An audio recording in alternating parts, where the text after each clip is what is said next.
This morning, the day of reckoning for one of hip-hop's most legendary figures. Sean Combs is asking for imminent release following his conviction on 2 counts of transportation for the purposes of prostitution. In a direct appeal for mercy overnight, the rap mogul writing to the judge, "I lost my way," adding, "I take full responsibility and accountability for my past wrongs." Though he was acquitted of more serious charges, federal prosecutors said Combs left women broken and beaten and deserves 11 years in prison. Defense attorneys called that draconian, far-fetched, and absurd. But prosecutors pointing to this 2016 hotel security camera footage that shows Combs attacking then-girlfriend Cassie Ventura as proof Combs has a penchant for violence, threats, and emotional control. In a letter to the judge, Ventura said, "I am so scared that if he walks free, his first actions will be swift retribution towards me and others who spoke up." I hit rock bottom, but I make no excuses. My behavior on that video is inexcusable.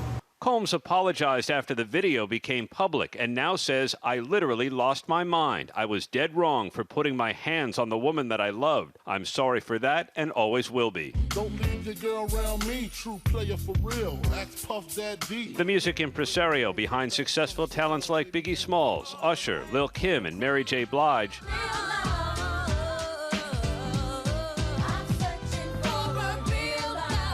Combs became a hitmaker beyond music. His brand was everywhere: cable, clothing, and alcohol. Now those lofty achievements are long behind him. Combs has been in jail for more than a year, and his team says that time spent behind bars has been life-changing, filled with reading books, writing, working out or in therapy, and getting sober. He has also been teaching a 6-week class to fellow inmates called Free Game about becoming an entrepreneur. The theme of one class: you can make money, but you can't make time.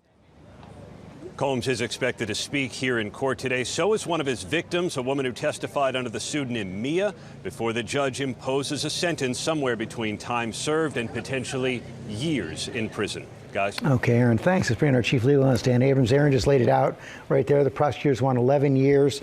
Defense wants him out by the end of the year. What's likely to happen? Somewhere in between. I think it's more likely that he'll get something like 5 years in that area. The key question is going to be, how much does the judge take into consideration the other stuff, meaning the video, some of the crimes that he was not convicted of? Some people may say, wait a second, if he's acquitted, how can you consider that in sentencing?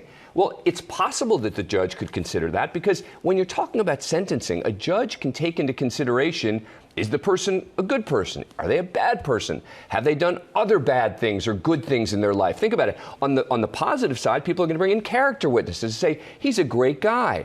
The reverse applies as well. And so the question is going to be, how much does the judge take into consideration the bad things when sentencing? Well, we heard Aaron say that one of the victims, Mia, is going to give an impact statement, but there are also some character letters supporting Combs. How does that come into play? I don't know that all is going to make that much of a difference. I mean, judges don't like to admit this, but the judge is going to come in with a real good idea of where the sentence is going to be. It's not going to change as a result of that. And I think the fact that the probation department has said 5 to 7 years means that's pretty close to where it likely will end up. You've covered a lot of these types of trials, especially with a video like the one in the hotel. Does he ever live beyond this, even if he gets out? Yeah, that's what makes this different than a white-collar case, right? In some of these other cases where we've heard about high-profile people charged with crimes, and they move on with their lives and they're able to get back. It's going to be much harder for Sean Combs because of that video and because of what the testimony was in connection with this case. Dan Abrams, thanks.